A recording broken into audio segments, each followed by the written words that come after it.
Hello all, welcome to our channel. ఈ క్లాస్లో వచ్చేసి మనకు డిఎస్సిలో ఎస్జిటికి సంబంధించిన సైన్స్ కంటెంట్లోని థర్డ్ బొగ్గు మరియు పెట్రోలియం అనే క్లాసు చూద్దాము. నా యూట్యూబ్ ఛానల్ కనుక ప్రతి ఒక్కరు చూస్తున్న వాళ్ళైతే ఇప్పుడే మన ఛానల్ని సబ్స్క్రైబ్ చేయండి. అలాగే ఈ వీడియో నచ్చితే లైక్ చేయండి. అలాగే ఫ్రెండ్స్ అందరికీ కాంపిటేటివ్ ఎగ్జామ్కి ప్రిపేర్ అవుతున్న వారందరికీ ఈ వీడియోని షేర్ చేయండి. నెక్స్ట్ క్లాస్లోకి వచ్చేసి బొగ్గు మరియు పెట్రోలియం అనే టాపిక్ గురించి చూద్దాము. ఈ నోట్స్ నేను ప్రిపేర్ చేశాను ఓన్గా. ఈ వీడియో మీకు నచ్చితే లైక్ చేయండి, షేర్ చేయండి, సబ్స్క్రైబ్ కూడా చేయండి. సరే, బొగ్గు పెట్రోలియం 8th క్లాస్లోని 7th చాప్టర్లో ఉంది. 1000 సంవత్సరాల క్రితం కర్ర లోహాలతో ఇనుము, వెండి, బంగారంను ఉపయోగిస్తున్నాం. అలాగే పదార్థ శాస్త్రం, పదార్థాల గురించి వివరించే విజ్ఞాన శాస్త్రాన్ని పదార్థ శాస్త్రం అంటారు. గాజు, ఇసుక పదార్థాలను కరిగించి క్రమంగా చల్లార్చడమే గాజు. బంకమన్ను, కెలినైట్ ఖనిజం నీటిలో కలవడం వల్ల బంకమన్ను ఏర్పడుతుంది. కలబ, ఎండిన చెట్లు, ప్లాస్టిక్, పెట్రో రసాయనాల నుండి తయారవుతుంది. లోహం, వాటి ధాతుల నుండి వచ్చేది లోహం. శక్తి వనరులు ఏంటంటే గాలి, నీరు. సహజ వనరులు వచ్చేసి ప్రకృతి నుండి ఉత్పన్నమైన పదార్థాలు, అలాగే నీరు, గాలి, పెట్రోల్, సౌరశక్తి. అలాగే గాలి మరలు, పవన శక్తిని వినియోగించి కొన్ని 1000 సంవత్సరాల నుండి పడవలలో, ఓడలలో మొక్కజొన్నలు పిండిగా మార్చడానికి, ఉప్పు తయారీలో సముద్ర నీటిని పైకి పంపు చేయడానికి ఉపయోగిస్తున్నారు. తరిగిపోని శక్తి వనరులు ఏంటి? గాలి, నీరు, సౌరశక్తి, గోబర్ గ్యాస్. తరిగిపోయే శక్తి వనరులు ఏంటి? నీలబొగ్గు, పెట్రోలియం. పెట్రోలియం గురించి చూద్దాము. పెట్రోలియం దేనితో కొలుస్తారు? బ్యారెల్. చమురు కొలవడానికి 1 బ్యారెల్ ఈక్వల్ టు 159 లీటర్లు. అలాగే 1859 నుంచి 1969 చమురు ఉత్పత్తుల మొత్తం 227 బిలియన్ బ్యారెల్స్లో ఉంది. మొత్తం 50% ఉత్పత్తి జరిగింది. ఎప్పుడు? మొదటి 100 సంవత్సరంలో 50% ఉత్పత్తి జరిగింది. నెక్స్ట్,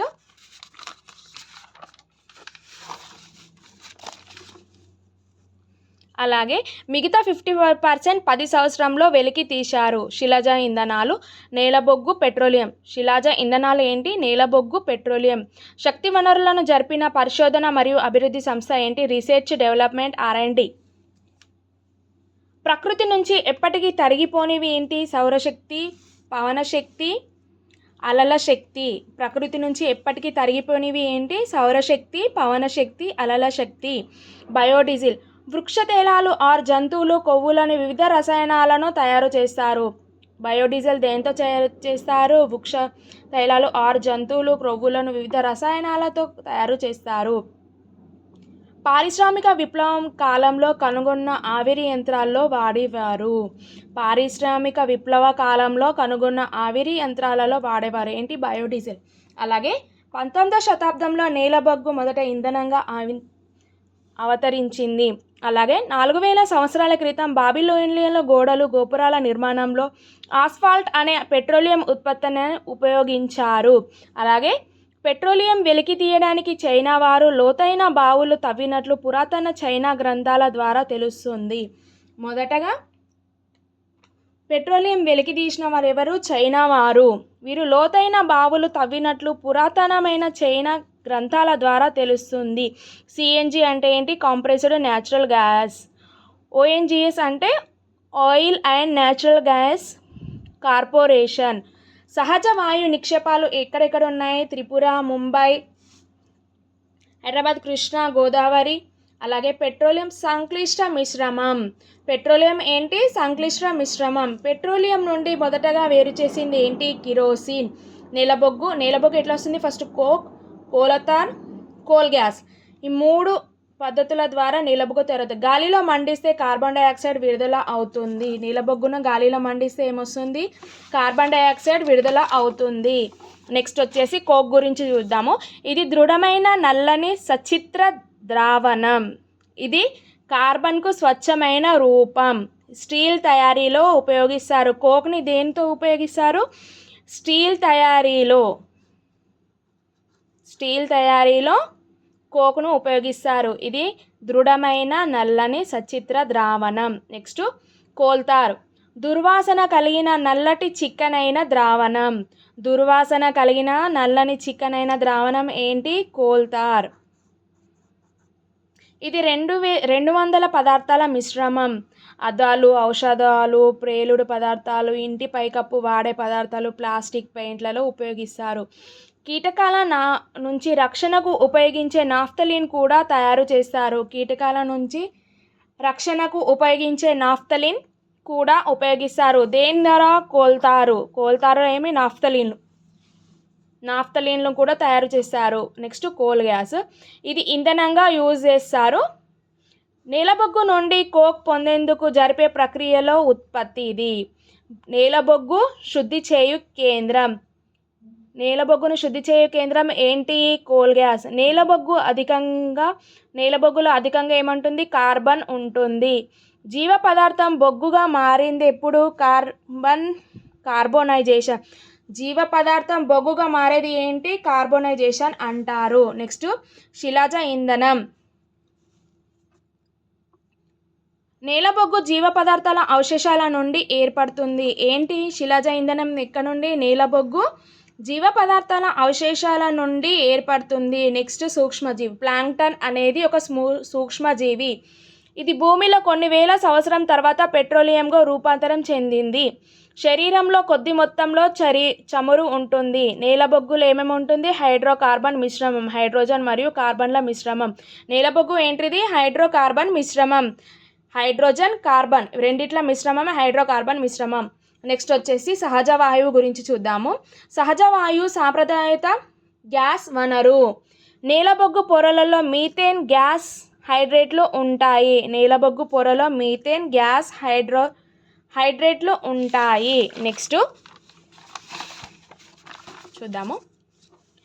బొగ్గు మండించడం ద్వారా శక్తి, థర్మల్ విద్యుత్ శక్తి, మానవ ఆరోగ్య గ్యాస్. ఏంటి? బొగ్గు మండించడం ద్వారా ఏర్పడే శక్తి థర్మల్ విద్యుత్ శక్తి. పర్యావరణానికి పాదరసం, సెలీనియం, సీసం, ఆర్సెనిక్లు వాతావరణంలో కలుస్తాయి. పర్యావరణానికి హాని కలిగించేవి ఏంటి? పాదరసం, సెలీనియం, సీసం, ఆర్సెనిక్లు వాతావరణంలో కలుస్తాయి. అలాగే బొగ్గు, పెట్రోలియం సహజ వాయువులు, ఈ శిలాజ ఇంధనాలు కూడా. కాలుష్య పరంగా ఆదర్శ ఇంధనం ఏంటి? సహజ వాయువు. బొగ్గులో ఉండే అనుఘటకం కార్బన్. షూ పాలిష్ను తయారు చేయడానికి ఉపయోగించే పదార్థం ఏంటి? పారాఫిన్ మైనం. షూ పాలిష్లను తయారు చేయడానికి ఉపయోగించే పదార్థం ఏంటి? పారాఫిన్ మైనం. అలాగే ద్రవ బంగారం దేనంటారు? పెట్రో రసాయనాలను. దేని ద్రవ బంగారం అంటారు? పెట్రో రసాయనాలు అంటే పెట్రోలియంను. తక్కువ కాలుష్యాన్ని కలుగజేయు ఇంధనం ఏంటి? సహజ వాయువు. కిరోసిన్ నిల్వ ఉంచే లోహం ఏంటి? కిరోసిన్లో నిల్వ ఉంచే లోహం ఏంటి? సోడియం. పెట్రోలియంను ఫస్ట్ దేనితో తయారు చేస్తారు? First kerosene. కిరోసిన్లో నిల్వ ఉంచే లోహం ఏంటి? సోడియం. అలాగే అత్యధిక కేరోఫిక్ విలువ గల ఇంధనం హైడ్రోజన్. 96% కార్బన్ గల నేలబొగ్గు ఏంటి? ఆంథ్రసైట్ నేలబొగ్గు. ఇది శ్రేష్టమైన బొగ్గు. 65% కార్బన్ గల నేలబొగ్గు ఏంటి? బిట్యుమినన్ బొగ్గు. ఇది ఇండియాలో ఎక్కువ దొరుకుతుంది. అలాగే 38% కార్బన్ గల నేలబొగ్గు ఏంటి? లిగ్నైట్ బొగ్గు. ఇది తమిళనాడులో ఎక్కువగా ఉంటుంది. 38% కార్బన్ గల నేలబొగ్గు ఏంటి? లిగ్నైట్ బొగ్గు. మన ఇండియాలో 65% కార్బన్ గల నేలబొగ్గు ఏంటి? బిట్యుమినన్ బొగ్గు అంటారు. పెట్రోలియం నుండి అంశీభూతాలను అంశిక స్వేదనం ప్రక్రియ ద్వారా వేరు చేస్తారు. పెట్రోలియము దేని ద్వారా వేరు చేస్తారు? అంశీభూతాలను అంశిక స్వేదనం ప్రక్రియ ద్వారా వేరు చేస్తారు. అలాగే నెక్స్ట్ వచ్చేసి గ్రీన్ హౌస్ వాయువులు ఏంటేంటి? Carbon dioxide, nitrous oxide, ozone, నీటి ఆవిరి మరియు రిఫ్రిజిరేటర్లో వాడే సిఎఫ్సి. నెక్స్ట్ ఏంటి? రిఫ్రిజిరేటర్లో వాడే సిఎఫ్సి. వాతావరణంలో ఉండవలసిన కార్బన్ పరిమాణం ఎంత తెలుసా? 9 ppm. వాతావరణంలో ఉండవలసిన కార్బన్ పరిమాణం ఎంత? 9 ppm. అలాగే నీకు ఇది చెప్పేసినాను.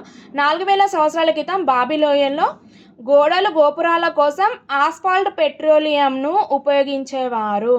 Thank you friends. ఈ వీడియో టెక్స్ట్ బుక్ ప్రకారంగా నేను నోట్స్ ప్రిపేర్ చేశాను. ఈ వీడియో మీకు అందరికీ యూస్ఫుల్ అవుతుందని అనుకుంటున్నాను. నా వీడియో కనుక నచ్చితేనైతే లైక్ చేయండి, షేర్ చేయండి, సబ్స్క్రైబ్ కూడా చేయండి. Thank you.